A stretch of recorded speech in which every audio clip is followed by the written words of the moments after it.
滚！滚！滚！奶奶，奶奶，臭要奶奶，你没事吧？要到我的门上来了，我还做不做生意啊？老人家这样，晦气！奶奶，看什么看？臭要饭的！下次再来，我打死你！臭要饭的，滚！哟，奶奶，来个多管闲事儿的，脏兮兮的，你管他干什么呀？弄脏你的手！老人家，你这腿可伤得不轻啊，可是染了什么恶疾？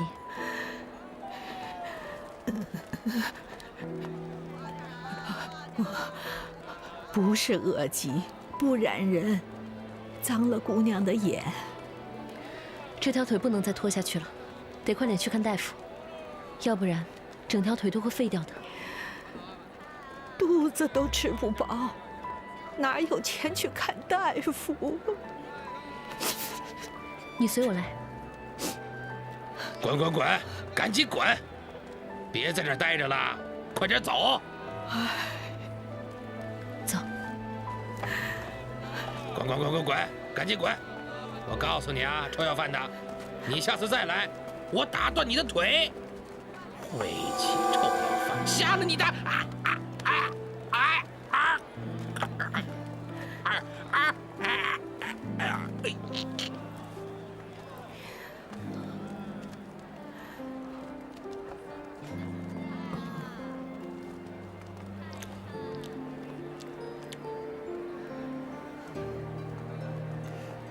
你怎么不吃啊？我要和奶奶一起吃。你先吃吧，孩子。那你也快吃吧，我去给您开药方。哎，谢谢姑娘，谢谢了啊。慢点吃，孩子，慢点吃啊。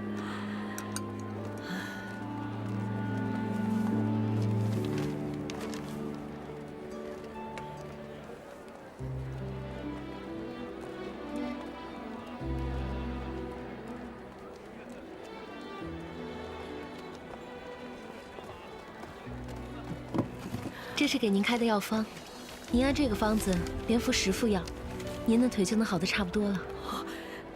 谢谢姑娘。谢谢姐姐。那你们慢慢吃，我先走了。哎，谢谢。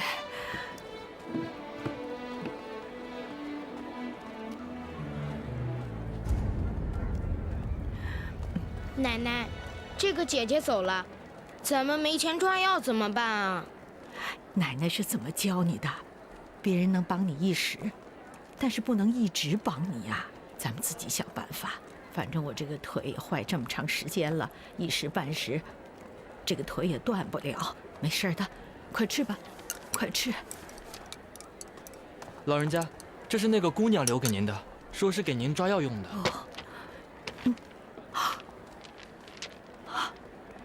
这么多？是啊，这些个钱啊，都够买个宅子供着孩子读书了。真是碰到好心人了，菩萨心肠。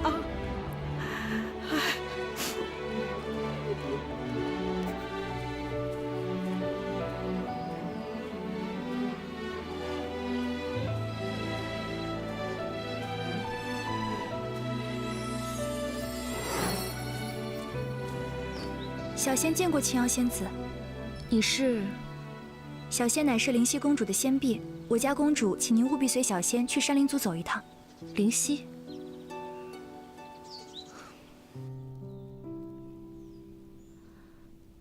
师姐，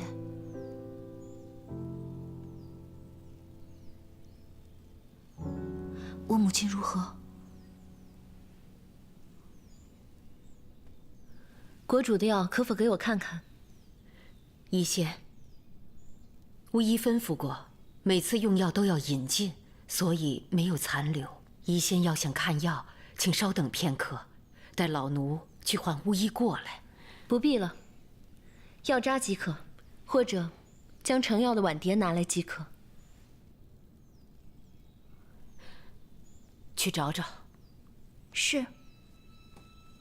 师姐，别着急，看看便知。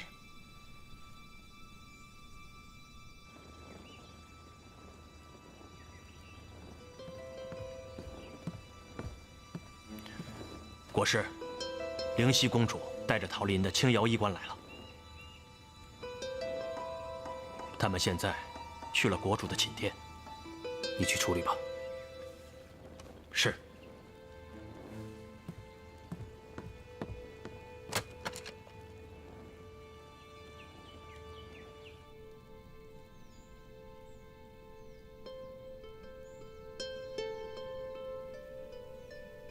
师姐，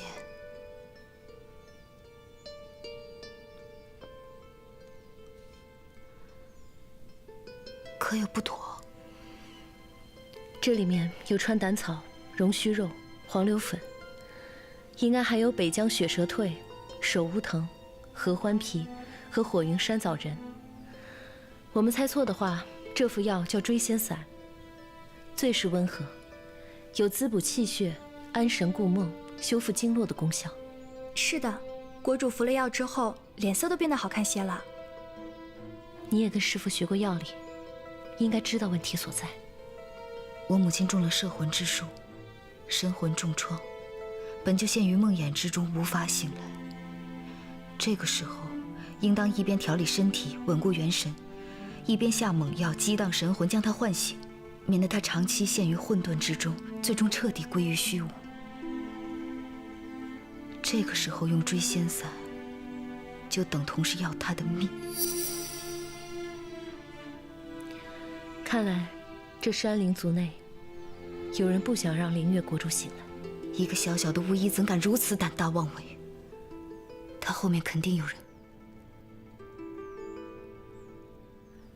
快，去找崇明将军，让他立刻把巫医抓过来，不要惊动旁人。是。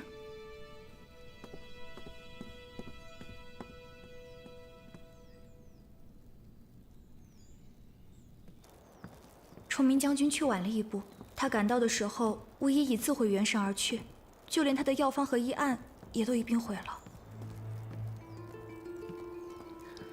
看来这宫中有对方的耳目。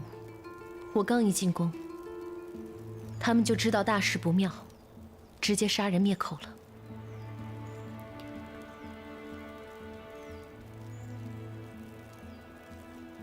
婆婆似乎知道什么。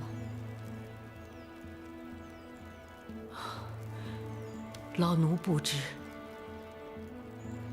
婆婆是我母亲的心腹，陪伴她多年。这山灵族内，谁要是想对我母亲不利，就算没有确切的证据，也该有怀疑的人吗？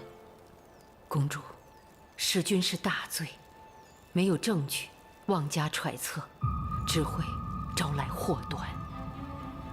婆婆真的不知？真的不知。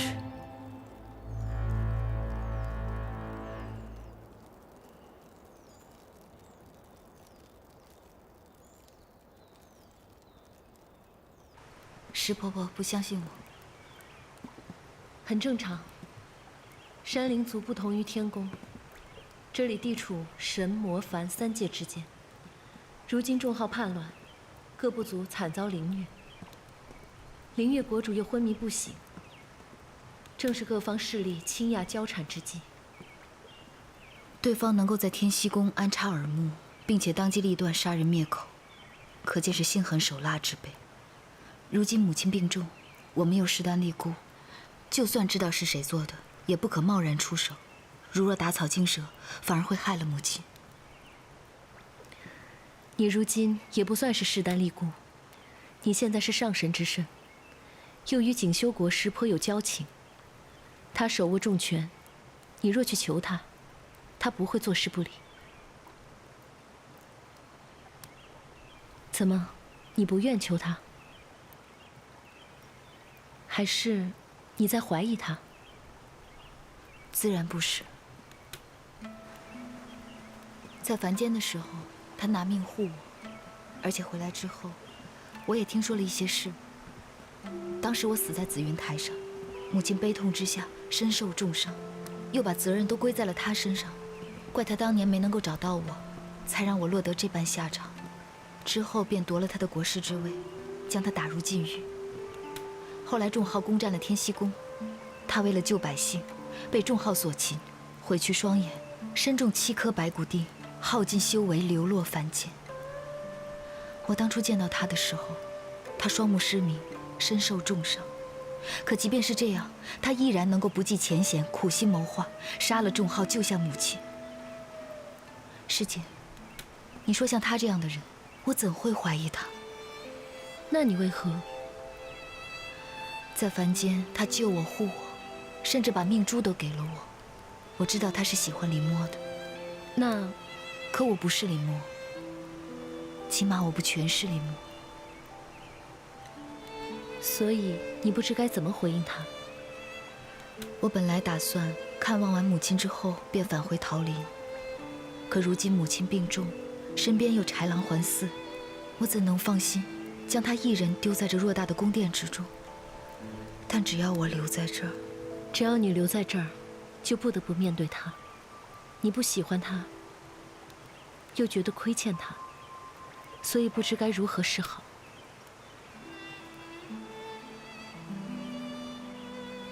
其实，这也并不难。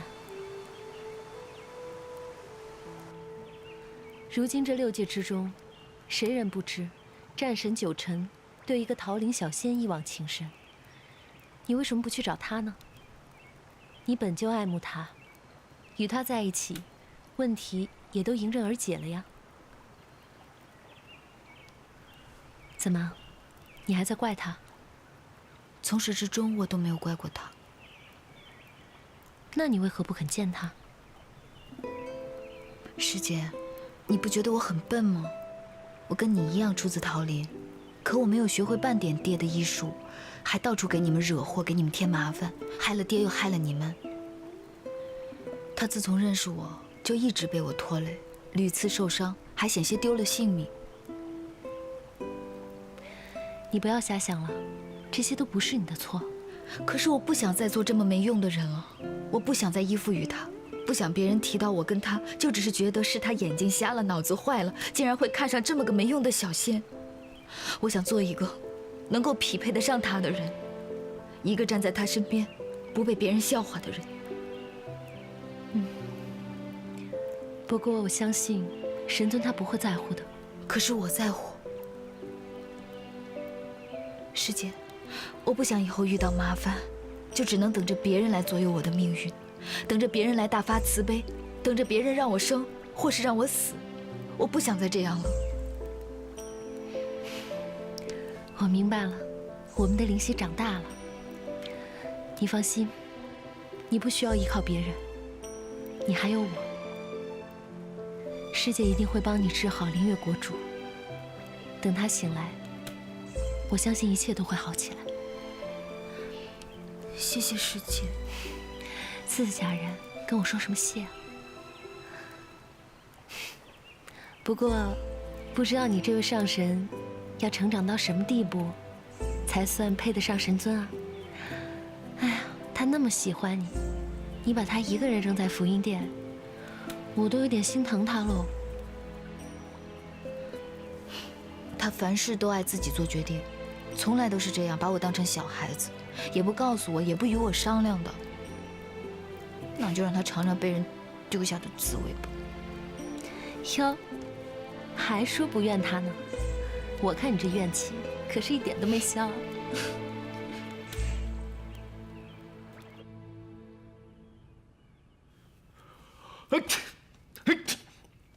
神尊怎么了？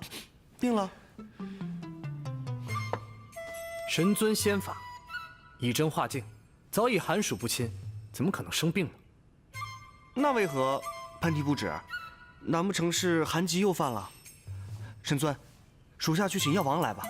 不必了，我都说了不要多此一举了。人们常说，这打喷嚏啊，定是有人念叨。神尊，属下猜测，定是有人想你。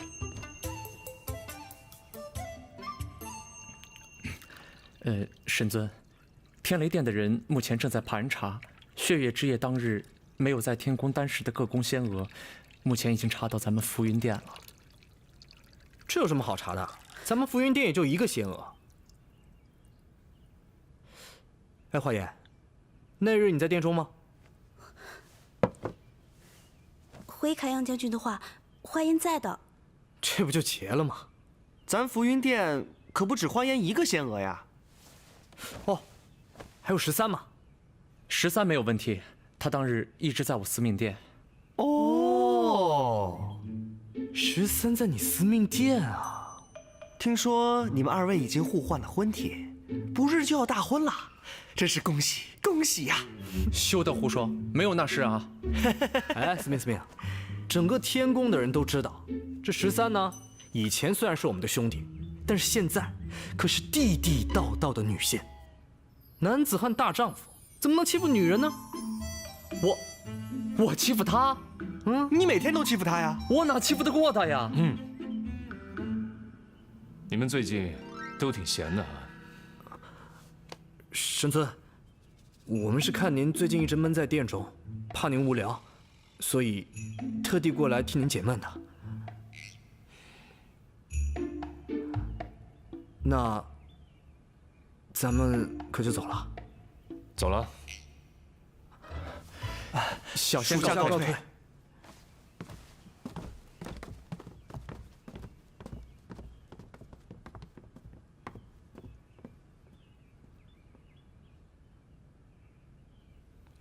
华音，华音，哦，神尊。你也下去吧。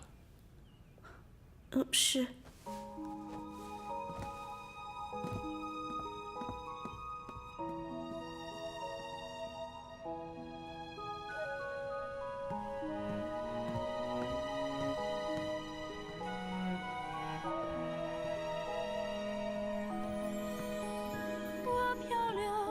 在水天一色的银河，看月光荡起层层银光。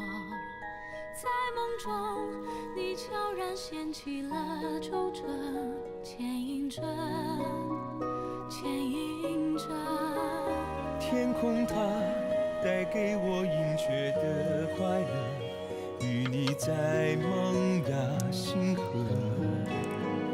你却已流成我此生的泪波，怎快活？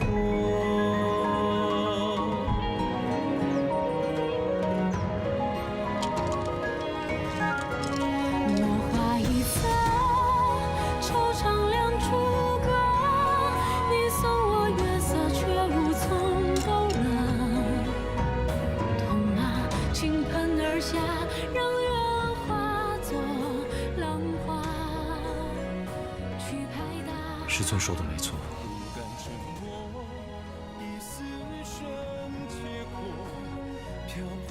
真是个没良心的小丫头。哎呀，哎呀，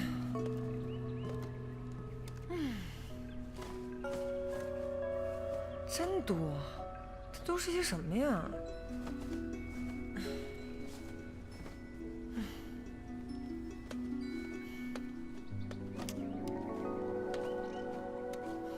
？13，神尊，在干嘛呢？我收拾东西呢。灵犀不是去山灵族当公主了吗？我想着给她收拾收拾，给她送过去。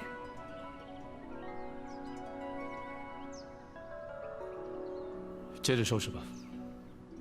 是。哎呀，这么多东西。这女人啊，真是麻烦。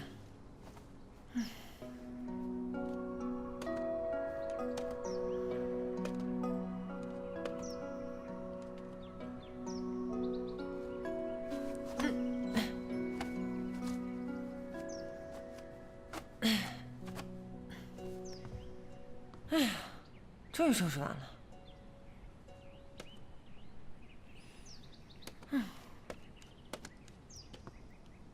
神尊，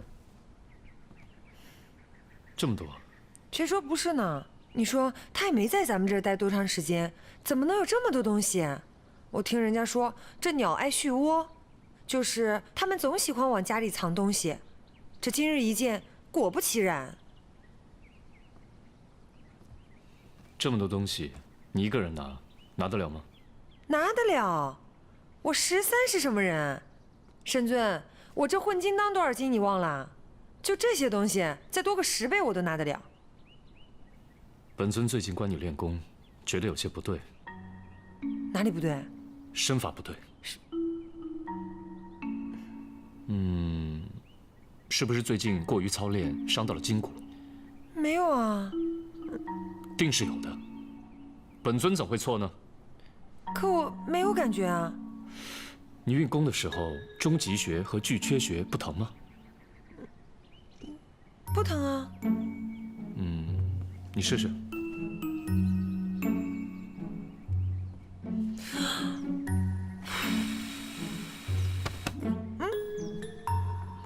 没事。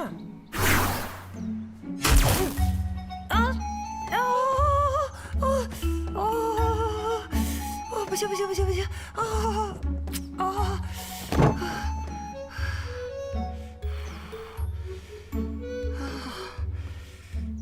疼吗？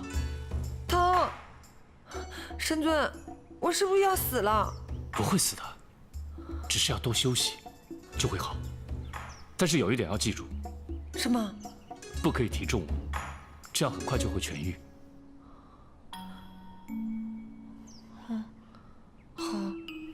好了，你可以把东西拿去给灵犀了。我过2天再去吧。为何？我生病了呀，我得休息啊。去外面走走转转，心情好，身体也好。是吗？这样啊。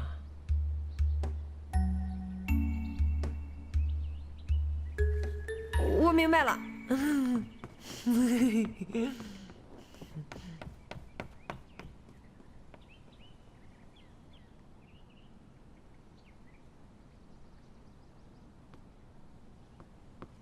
神尊，你看，这个是乾坤戒，我在司命那儿拿过来的。这可比乾坤袋好用多了。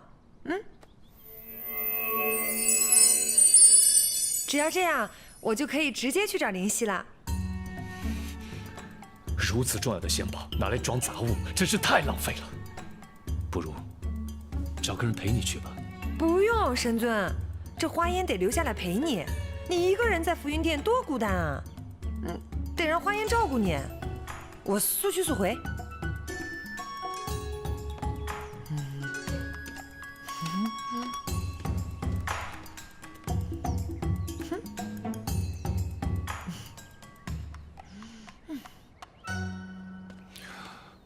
神尊，神尊，天雷殿的人花费了这么多时日，还是没有找到那盗取传心钉的人。天雷真君刚刚下令，命令各宫仙娥都要到灵宝仙尊处，以秘法检验是否沾有千里子母香，还要各宫。神尊，你这样盯着小仙，是不是有什么事要嘱咐小仙呢？司命，你殿中法宝很多吗？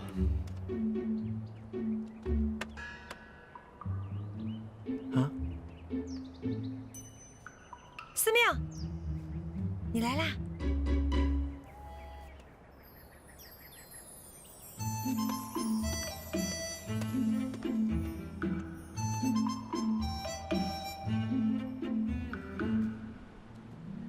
你自管去吧，我已经跟天雷真君说清楚，你当日一直在司命殿，未曾离开。神尊似乎今天心情不太好。是吗？没看出来啊。你能看出什么来？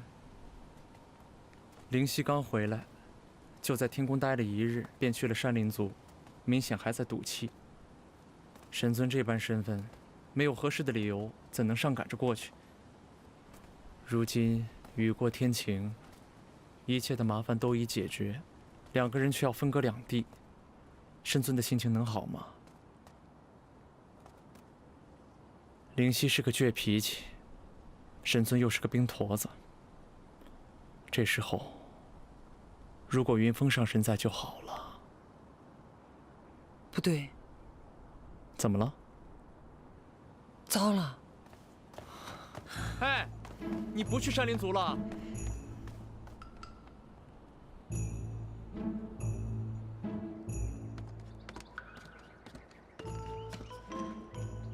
神沈尊，我要去山灵族了。我要去找灵犀了。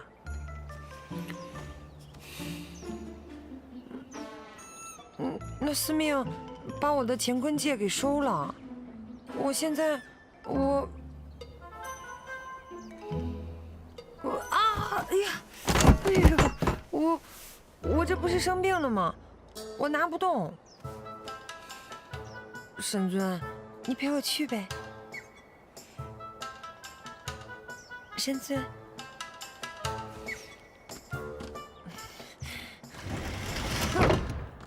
沈尊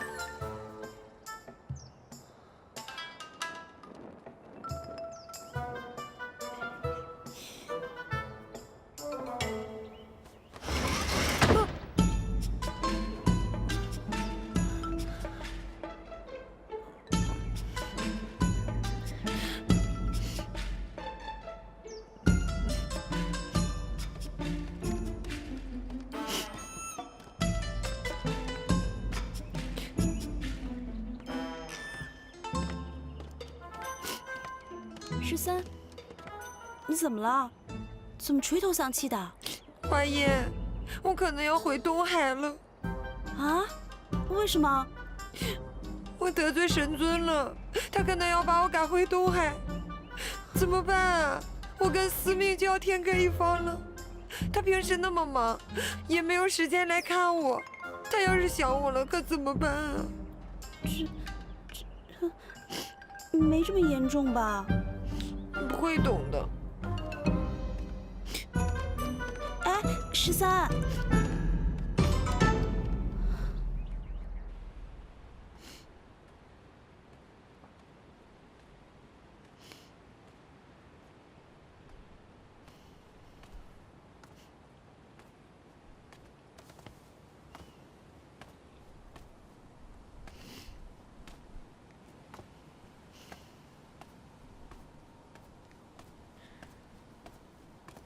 怎么那么久？神尊，走啊！去哪儿啊？不是要本尊陪你去山灵族吗？你还真去啊？走还是不走？走。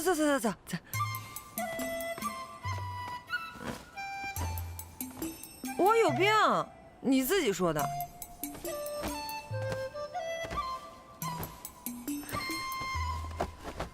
这个，多谢神尊。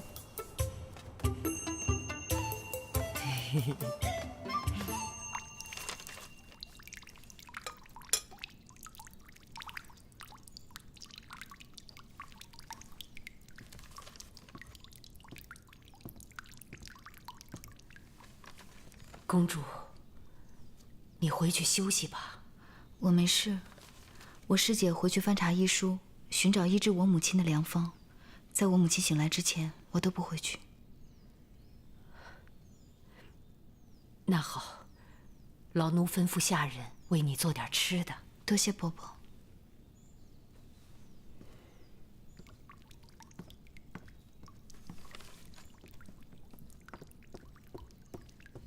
公主，天宫的13仙子找你。13来了。还有战神也来了。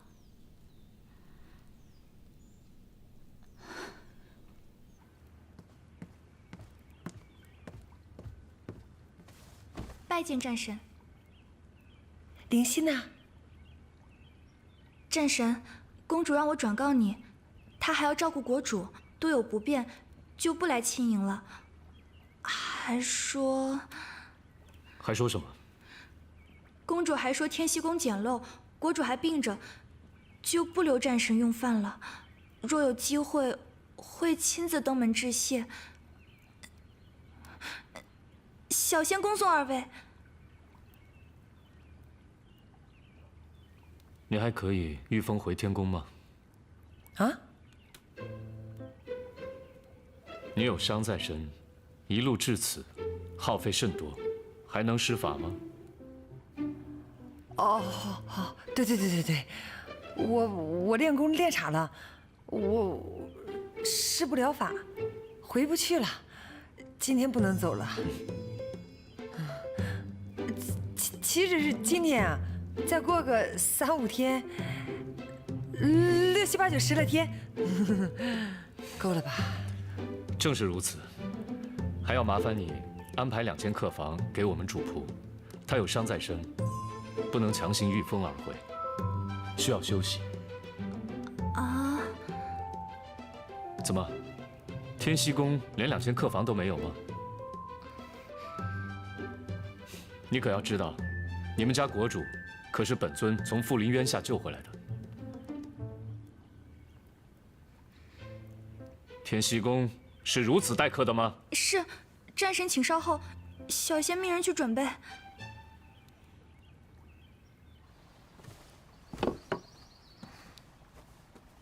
青瑶姐姐，你就吃点东西吧，好吗？我不饿，你先去吃吧。蘑菇汤，我煮了好久呢。这蘑菇都是我自己亲手采的，我采蘑菇的时候还摔了一跤，把头给摔破了。这么大一锅汤，你不喝，程燕也不喝，最后就只能倒掉了。好吧，你先放这里，我一会儿就喝。真的？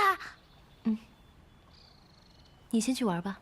好，青瑶姐姐，那你一定要记得喝哦。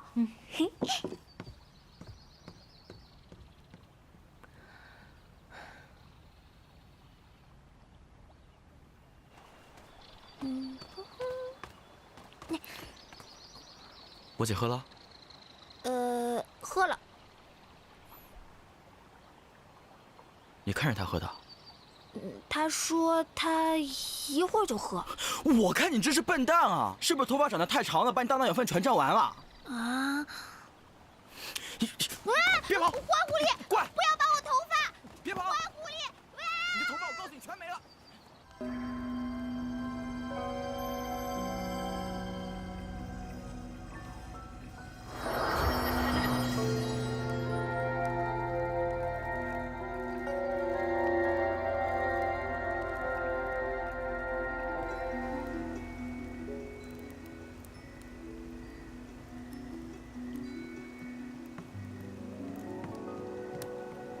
公主，他们走了？没有，没有。不但没走，还住下来了，说要住个10天8天的。公主，你是不是哪里得罪战神了？他是不是来找你麻烦的呀？小仙看他挺吓人的，不见到你是不会走的。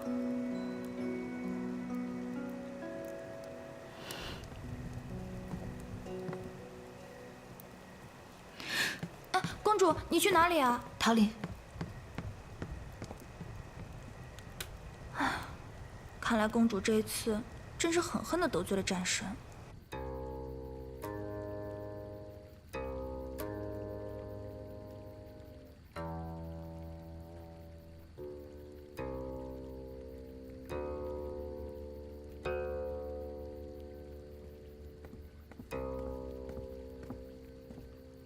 国师，天宫有人来见灵犀公主。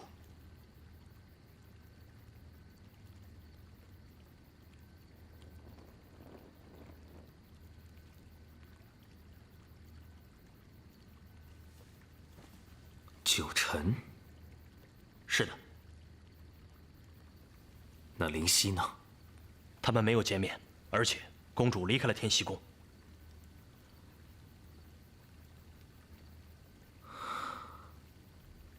下去吧。是。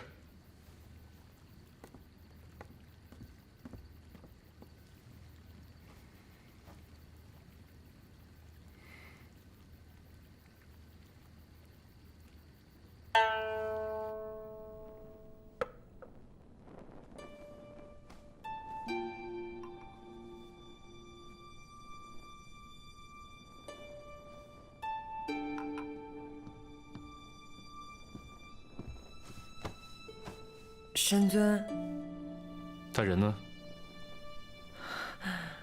这个，说。我听那小宫女说，灵犀突然有事儿，回桃林了。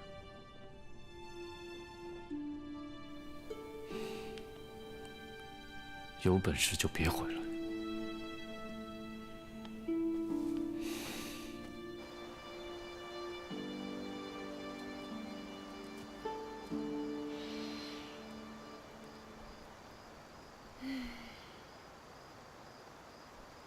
怎么，人过来了，心却放不下了？我才没有呢。不过，你胆子也真够大的。这10万年来，恐怕只有你一个人敢给他吃闭门羹了。其实也没有那么大，我还是有点怕的。哼，你也就这点出息。对了，昨天我去药王洞翻医书。听说了一件怪事。什么怪事？天宫正在缉拿奸细，说是混进了魔族中人，还盗取了袁家的团心钉，之后便不见了踪影。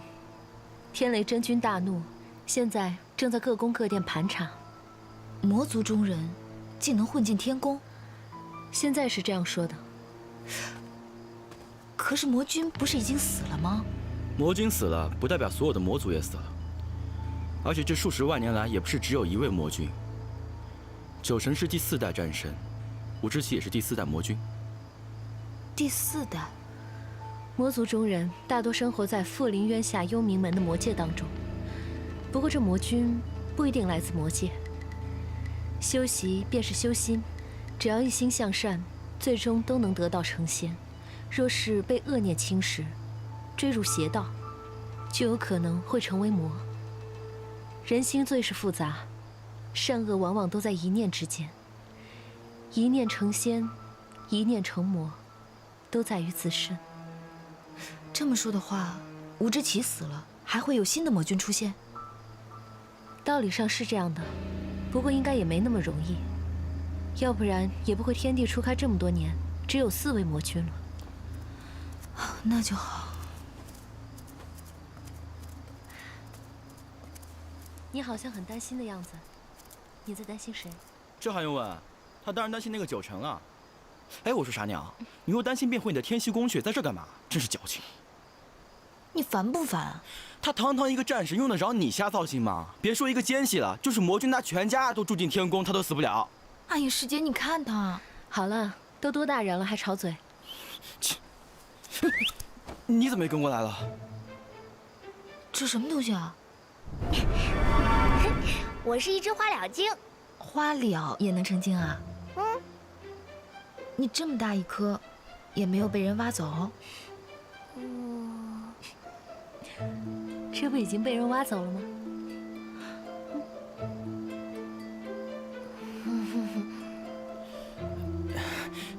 你来干嘛？你快走走走！哎，别抓我头发！别抓我头发！不许抓我头发！华严，是。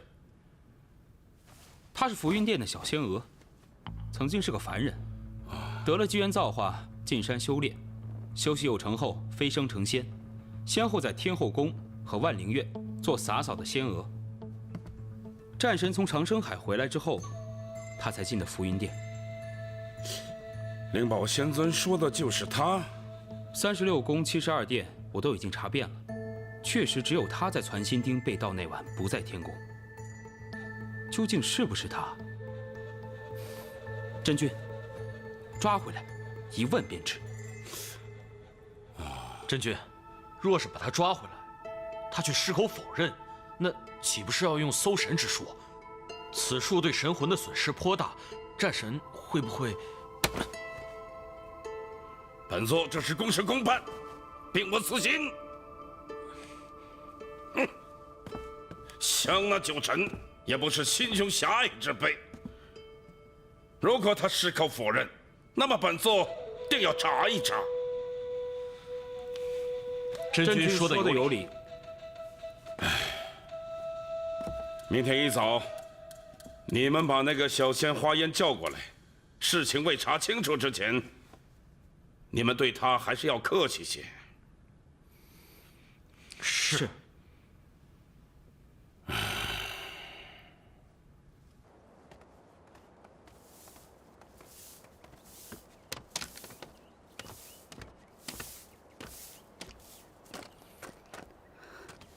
花烟仙子，天雷真君请你去天雷殿，有事询问一二。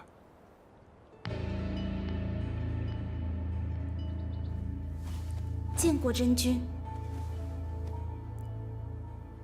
起来说话。是。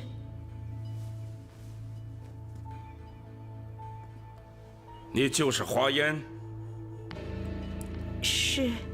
本座问你一事，你要如实禀告。是。不得狡辩，不然的话，本座会有很多的办法让你实话实说。那传心钉是小仙所盗。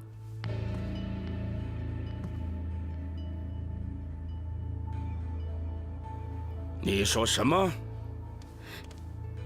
回禀真君，那传心钉的确是小仙所盗。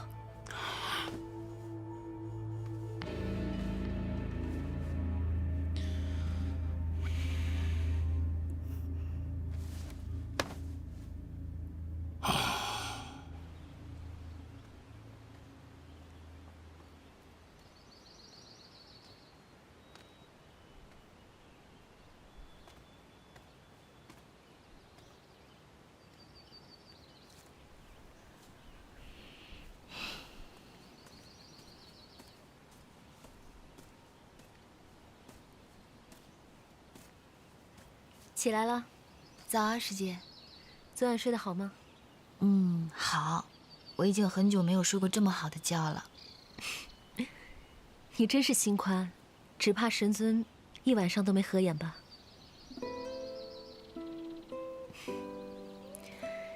你使性子也该使够了。你的想法不错，想多要些时间，是修炼仙法也好，是去凡间行走为善也好，都是正道。你怎么想的，就直接与他说便是。更何况，灵月国主现在重伤昏迷，你想在他身边尽孝，也是理所当然的。又不是让你即刻就成婚，你躲什么呢？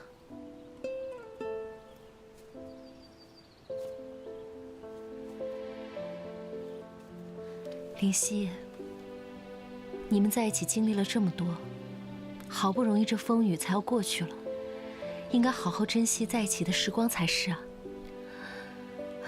难道要像我一样，等到失去了才后悔吗？师姐，我知道了。知道了就快点回去吧，我这炉药还需要一些时日，等炼好了我就给你送过来。多谢师姐。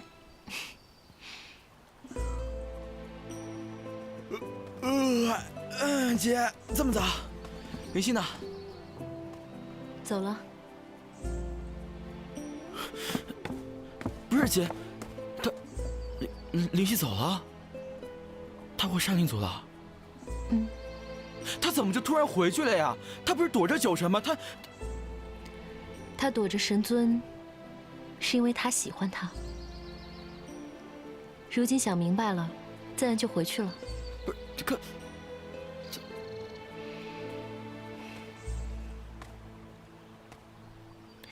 阿燕，我知道你在想什么，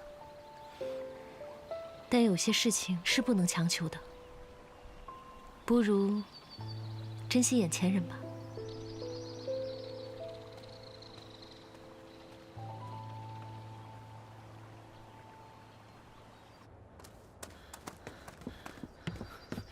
神尊，神尊，神尊，神尊，怎么了？神尊，花烟出事了。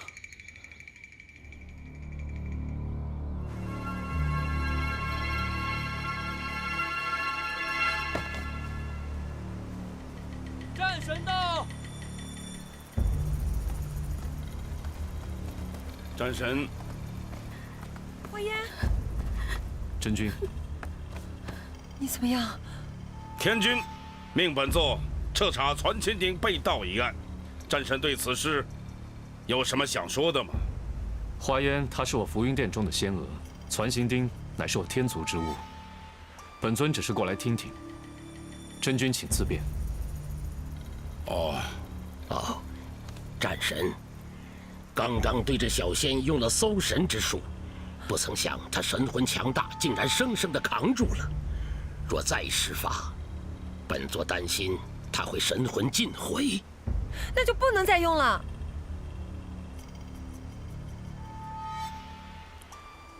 为何要使用搜神之术？即使严刑拷打，他也不肯交代吗？哦，那倒不是。这小仙刚一来，便痛快利索地承认了，说那传心钉就是他盗的。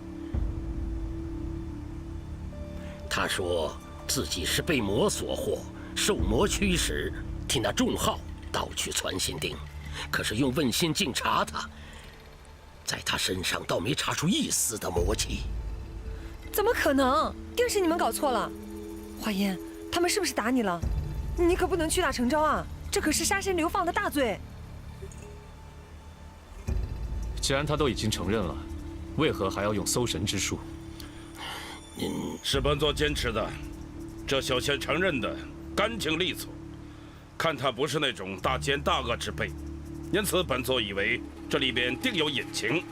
这小仙好像是在替谁顶罪，故意在保护着谁。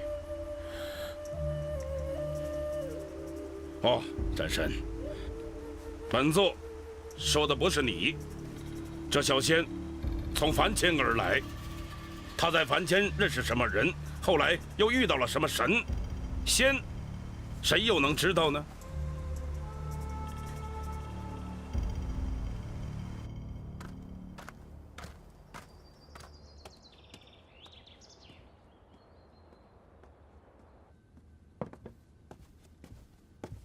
战神人呢？刚刚走了。走了？是，天宫来人了，战神就走了。瞧着行色匆匆的，似乎有什么急事。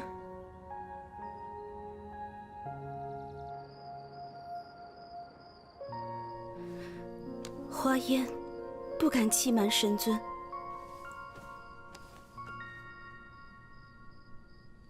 你还是不肯说。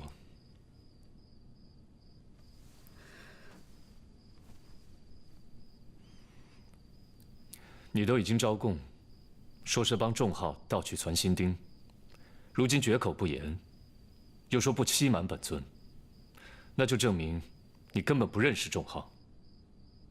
你要保护的是另有其人。本尊在你身上感受不到魔气，此事与魔无关。你告诉本尊。是谁指使你这样做？神尊，这一切都是花烟的错，花烟甘愿接受惩罚。你想承担，怕是你承担不起。不管你要保护的那个人是谁，他助众号开赴临渊，便是居心不良。此人正邪难辨，你却一味的袒护他。你知道你自己是助纣为虐吗？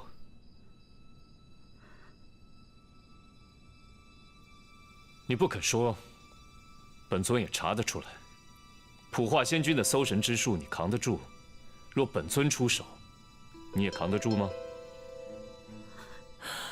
别，还执迷不悟。求神尊不要再使用搜神之术了。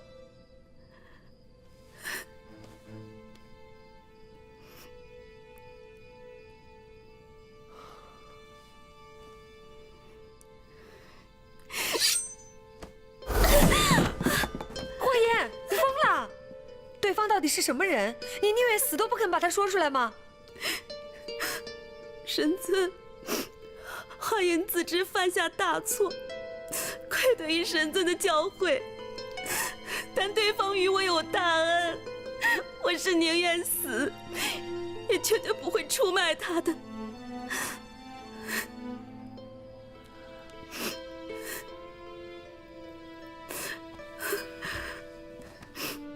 请神尊网开一面，他为人极好，绝不是坏人的。罢了，你修习2万余年，历经数劫，才飞升为仙。如今天雷真君已经判你流放到山林族的荒芜之地，那里苦寒荒僻，妖物丛生。你若是不肯说，本尊就不勉强你。你去那里慢慢想吧。是，花叶甘愿领受惩罚。多谢神尊成全。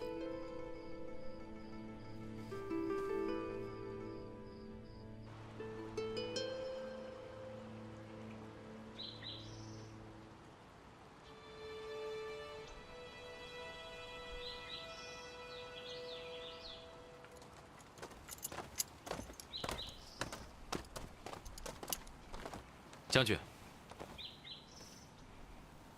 醉仙花烟就交给你了。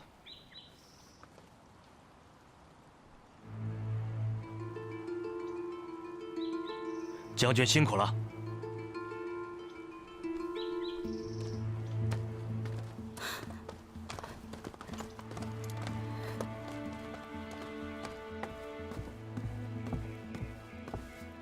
国师，人已送到。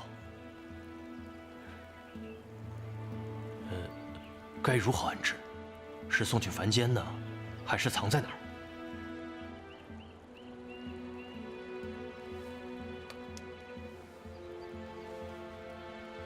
天族既然将他流放，那就暂时把他流放吧。是。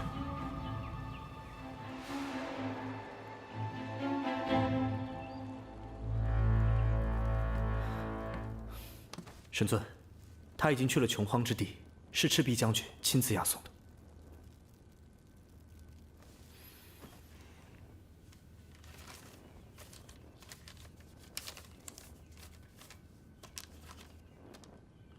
待我拿去山林族，交给灵犀。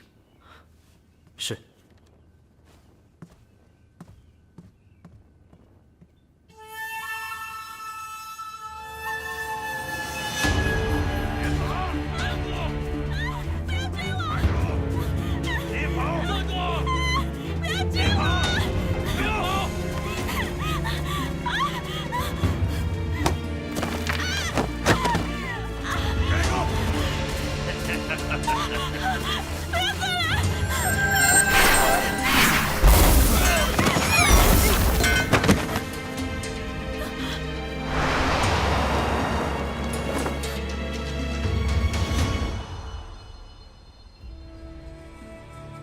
灵犀，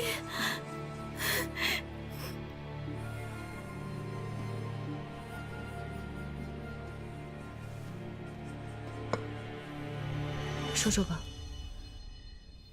天宫说你串通魔族，是怎么回事？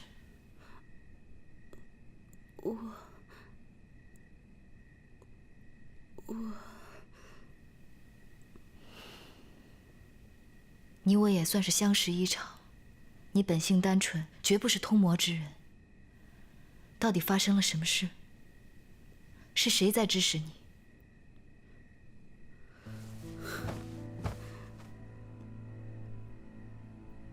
我无话可说。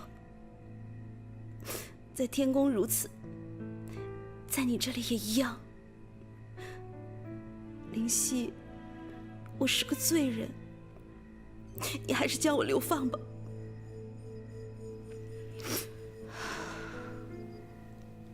算了，你以后便留在我身边吧。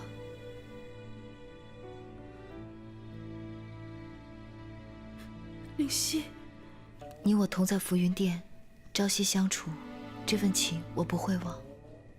我不管你以前做过什么，只要你此后本分度日，我不会让任何人为难你的。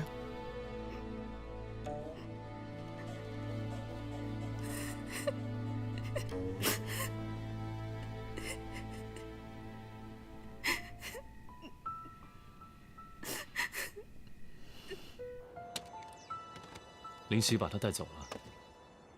是，灵犀亲自去了趟穷荒之地，并把他带回了天锡宫。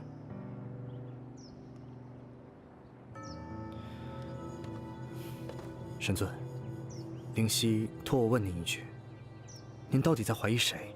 为何将花烟放在天锡宫内？慢慢看吧，本尊也不确定。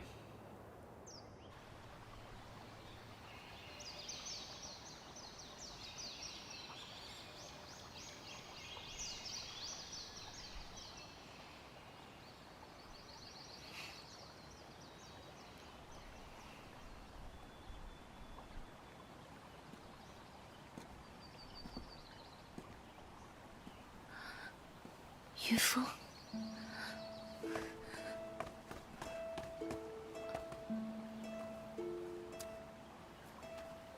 桑南星君，你怎么来这儿了？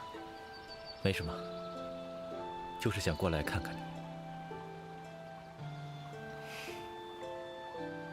你最近好像清瘦了不少，要注意身子。多谢。我知道，你一直在为云峰的事费神，我也会多替你留心的。药王洞那边我已经替你请好了假，自有仙官顶你差事，你也就不必那么着急回去了。多谢桑南星君。不过，这些都是我自己的事情，我会自己处理好，就不劳星君费心了。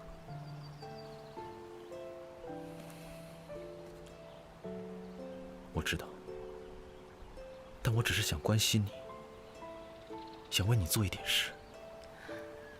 星君，上次我已经跟你说清楚了，你的关心会让我很为难。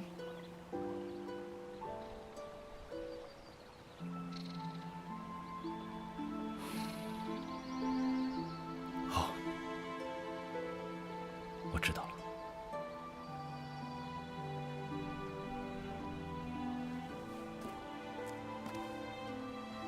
你自己多保重。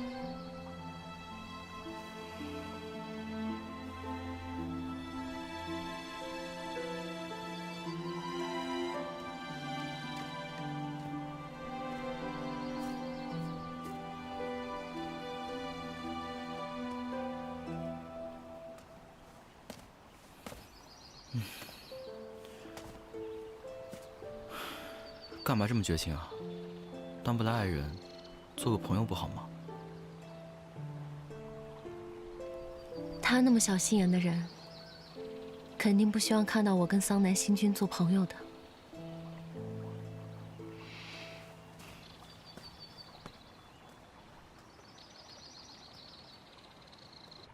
欢迎你看，这是天锡宫大殿，是大家议事的地方。这里是天锡宫的花园，是不是很漂亮？以后啊，你就跟着灵犀公主，你们是故人，公主又性子好，一定会待你很好的。有什么不懂的就来问我。多谢。以后啊，我们一定要好好相处。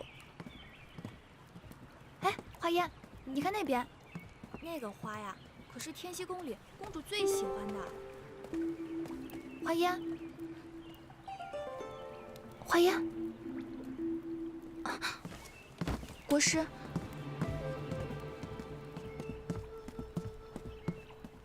花烟，花烟，花烟，那是国师，你怎么不跪呀？国师。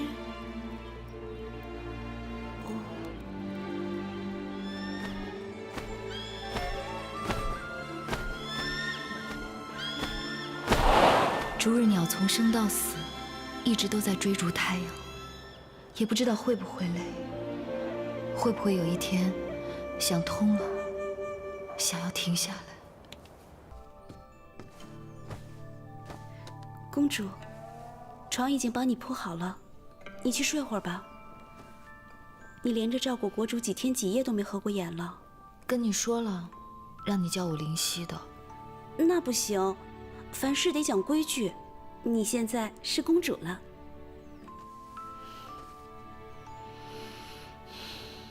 这里真暖，我就在这儿睡。你以前在浮云殿的时候就这样，有床不睡，总爱趴在桌子上。那公主，我先下去了。嗯。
这是什么曲子？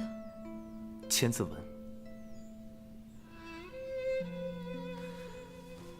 这首曲子，就是你爹爹小时候经常给你唱的那首。我记得你说过，有天如果耳朵好了，最想听到的便是这首。你见过我爹？我去过你的家里边，有幸见过一面。你去我家中做什么呀？我想知道阿木的过去。阿木，你还是叫我灵犀吧。我已经回来这么久了，阿莫已经是过去式了。过去，才过去1个月。于我而言，虽只是30日，却已是恍如隔世，沧海桑田。